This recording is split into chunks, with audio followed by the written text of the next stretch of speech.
On this bike ride, I've been averaging like 5 minutes and 15 seconds a mile, which is crazy to me because I've run a mile in less time than that. All right, we're here.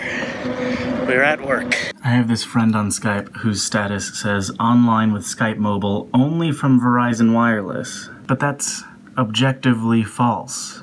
I don't have Verizon Wireless. I also have Skype Mobile. I went back and I reviewed that footage from the bike ride to work today, and it's obviously really jello-y, which is a result of the iPhone 6 having a rolling shutter. I've complained many times in many other places about rolling shutter, so I'm not going to do it again.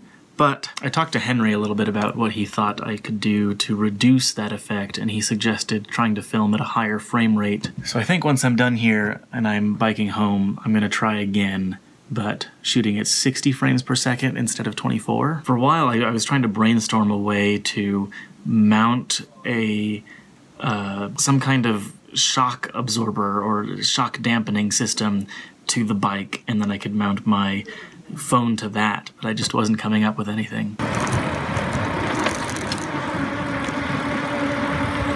It seems like that problem still exists even when shooting at 60 frames per second, but as you can see, the front-facing camera doesn't seem to have the same problem, and I'm curious as to why, because I know that both sensors have a rolling shutter. This is quite the conundrum.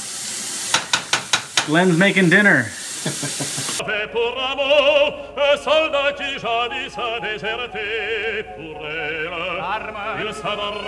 The food's gone, it's in my tummy. Thanks for cooking. You're welcome. It was delicious. So Claire brought this back from South Africa, and I'm gonna give it a try. It is South African ginger beer. That is an interesting taste. It's not spicy, which is usually what I look for in a ginger beer. It's got a really crisp taste. I don't know what else I would liken it to. I don't know. It's good. A product of the Coca-Cola Company. For Stefan, Claire brought grape-flavored 100 proof. Well, she brought a lot of things, but I got only allowed to have one. I got to choose one. We were trying to decide, or try to guess which one you were going to choose, and I was like, I bet he's going to choose grape, and they chose other ones, and I was right. Because fruity. We are BFF. It's all. I mean, it smells. What does it smell like? I'm Alcohol. not a super smeller. I don't no, but smell. there's something like almost a cleaning solution. I don't know. All right.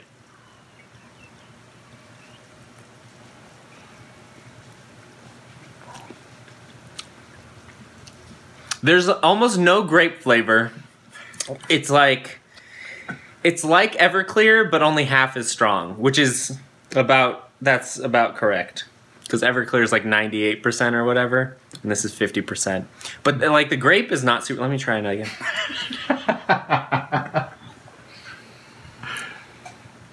Yeah, that's harsh. Ooh. It's been a while since I had something that harsh. Damn. We have run into a bit of a problem. Problem. A good problem. Oh.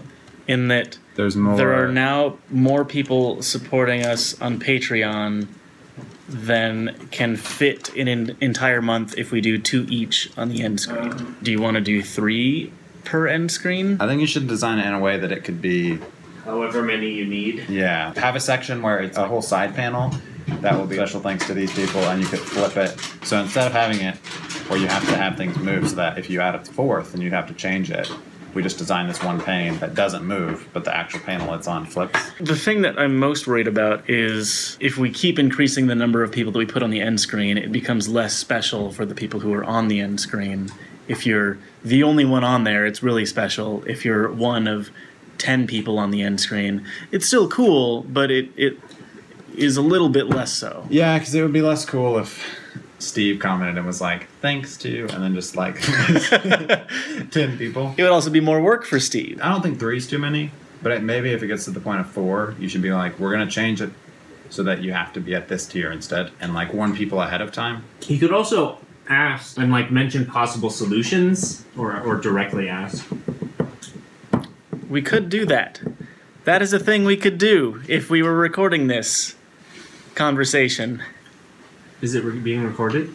Yep. I film most of the footage that goes into my daily vlogs on my iPhone 6 Plus. And one of the reasons that I chose the 6 Plus over just the 6 was that it has optical image stabilization. The lens inside the iPhone 6 Plus is able to move to compensate for motion of the phone. While the 6 has to rely on software to remove camera shake, the 6 Plus, with the optical image stabilization, can remove some of the shake even before it gets recorded onto the sensor. However, I'm wondering if what causes such a big difference between using the back-facing and the front-facing camera is because the lens element on the back of the iPhone 6 Plus is able to move. I've seen people comment on these videos before when I've used the back-facing camera to vlog in the car rather than this front-facing camera. It looks very jello-y, and I'm wondering if, again, it's because that optical image stabilizer means that the lens